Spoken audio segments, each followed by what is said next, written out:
Amjad Hossain, fire house inspector, Muradnagar fire station. আমরা আনুমানিক 10টা 45 সময় আমাদের সেন্টিমেন্টের ফোন আসে যে দেবিদ্বার নিউ মার্কেটে আগুন লাগছে। আমরা খবর পাওয়ার সঙ্গে সঙ্গে আমরা ঘটনাস্থলে উপস্থিত হয়ে দেখতে পাই যে আগুন তারা নিয়ন্ত্রণে আসছে এবং আমাদের কাজ করা লাগে না। এটা নিউ মার্কেট চৌরাস্তার একবারে মাঝপথেই আমাদের গুমতি টাওয়ার। এখানে একটি ডায়াগনস্টিক সেন্টার, অগণিত মুদি দোকান, স্টেশনারি দোকান রয়েছে। এখানে 3 তলার একটি ছাদে একটা স্টোর রুমে মুদি দোকানের স্টোর রুমে এগুলো অনেক কিছু আছে। কীভাবে এখানে আগুন ধরেছে, বড় ধরনের একটা দুর্ঘটনা ঘটতেছিল। আল্লাহর মেহরবানি, স্থানীয় ব্যবসায়ীদের চেষ্টায় এবং তাৎক্ষণিকভাবে তারা এই আগুন নিভাতে সক্ষম হয়েছে। তাৎক্ষণিকভাবে ফায়ার সার্ভিসকে খবর দিল, তারাও খুব দ্রুত সময়ের মধ্যে মুরাদনগর থেকে এখানে এসে পৌঁছেছেন। তো আল্লাহর মেহরবানি, স্থানীয় সকলের চেষ্টায় একটি বড় ধরনের দুর্ঘটনা থেকে, অগ্নিকাণ্ড থেকে দেবিদ্বারবাসী, বিশেষ করে দেবিদ্বার নিউ মার্কেটবাসী আমার মনে হয় যে রেহাই পেয়েছে। আল্লাহর মেহরবানি ছিল অবশ্যই।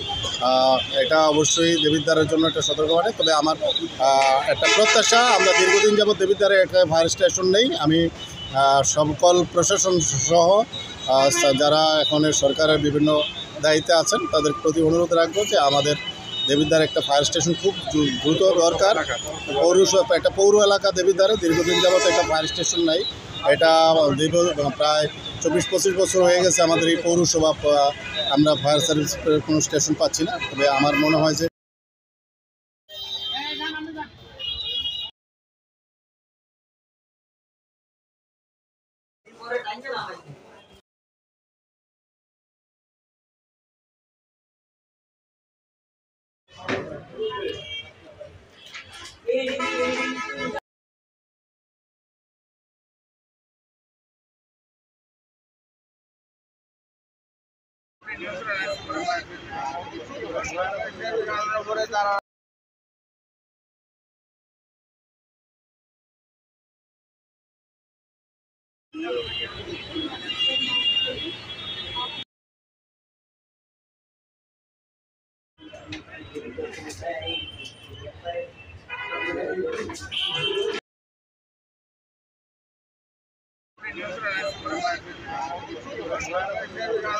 তারা আবার